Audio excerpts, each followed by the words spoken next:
is La Paz, Bolivia. At almost 3,700 meters, it's the highest capital city in the world. It also holds the more dubious honor of marking one end of the most dangerous road on the planet. And that's why I was here. First thing I noticed is the way the altitude just smacks you in the chest. As soon as they open those aircraft doors, it was like somebody giving me a great big punch. And to be honest, every single movement is an effort. I hope I get used to it soon, because at the moment, I'm feeling terrible. Altitude sickness is just one of the problems that I faced.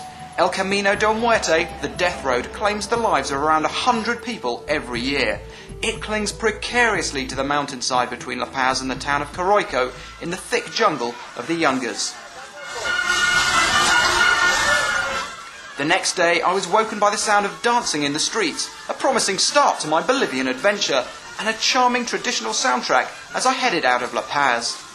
In a country where ancient trucks and overloaded microbuses are the normal form of transport, my supercharged Range Rover Sport was pretty conspicuous as I left the city.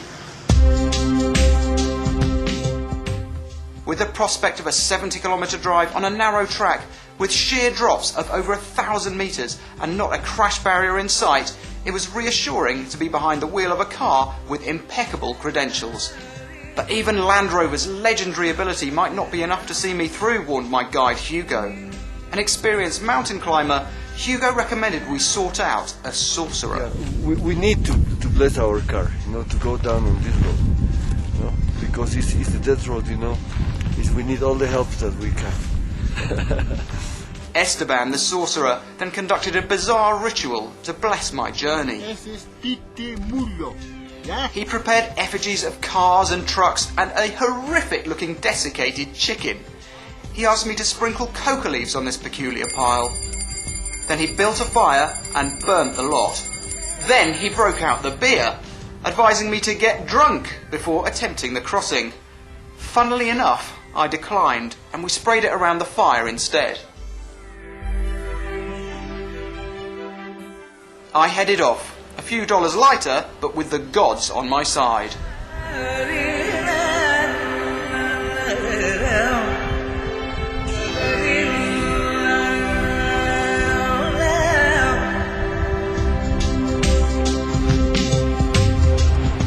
It wasn't long before progress was halted by a huge rockfall. And judging by the equipment being used to clear it, the road was going to be blocked for some time. Eventually they let me through, but just a few miles up the road, another huge landslide blocked my path. I hardly dared think what would have happened if I'd arrived just a few minutes earlier.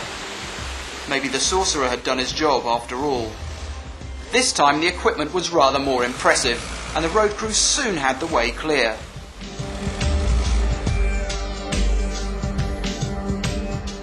Progress is slow on the world's most dangerous road. There are landslides and continuous roadworks to deal with. The dirt road is frequently rutted or caked in mud, and the Range Rover's terrain response system got a serious workout. There's also a tremendous amount of traffic. Trucks carrying produce from the lush Yungas to the capital and hastily driven microbuses ferrying people drive with complete indifference to the road's reputation. The track is narrow, and passing requires a great deal of skill and cooperation between drivers.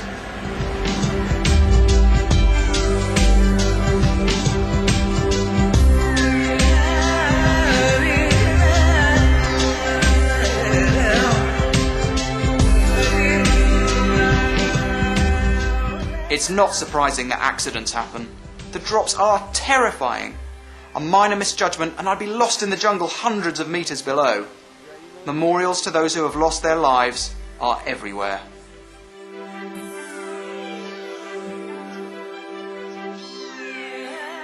Well, here there was an accident, and probably a truck or a bus, fell down.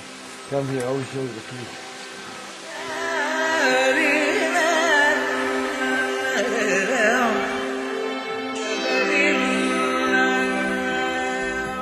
One man trying to reduce the death toll is Timoteo.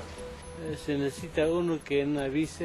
1978, he lost his family on this stretch of the road when their bus went over the edge. Since then, he's dedicated himself to saving lives by acting as a kind of human traffic light. He's here every day in all weathers, surviving on tips from grateful drivers.